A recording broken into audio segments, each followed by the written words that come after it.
இந்த கூட்டமானது திங்கக்கிழமை போடப்பட்ட கூட்டம்.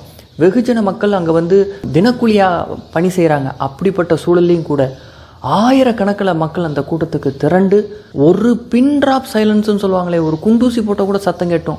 அந்த அளவுக்கு மக்கள் ஒரு மயான அமைதி, அந்த அமைதியோடு அந்த பேச்சை உற்று கவனிக்கிறாங்க. இவர்கள் பேசின அந்த பேச்சு கரூரில் இருக்கிற ஒவ்வொரு மக்களும் பார்த்தாங்கன்னா ஒரு ஓட்டு கூட விஜய் வாங்க மாட்டான் அப்படிங்கிறத நம்ம உறுதியாக சொல்லலாம். குழந்தை உடம்புல தெரிஞ்ச மாத்திரத்தில் உடம்பு நடுங்கி அழுதுகிட்டு நல்லா மோட முடியல, மாலை போடலன்னு அழுதுட்டு வந்தேன்.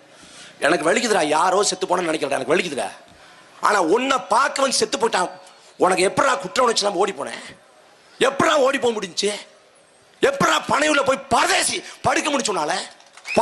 படத்துல குழந்தை இறந்து போனா துடிக்குதுடா படத்துல பரதேசி. ஆனா உண்மையில 8 குழந்தை இறந்து போச்சுடா. ஆனா இந்த மரணம் நிகழ்ந்து சரியா 3 மாத காலத்துல மலேசியாவில் போய் நடமாட முடியாடா. எப்படிடா எப்படா நடமாட முடியுது?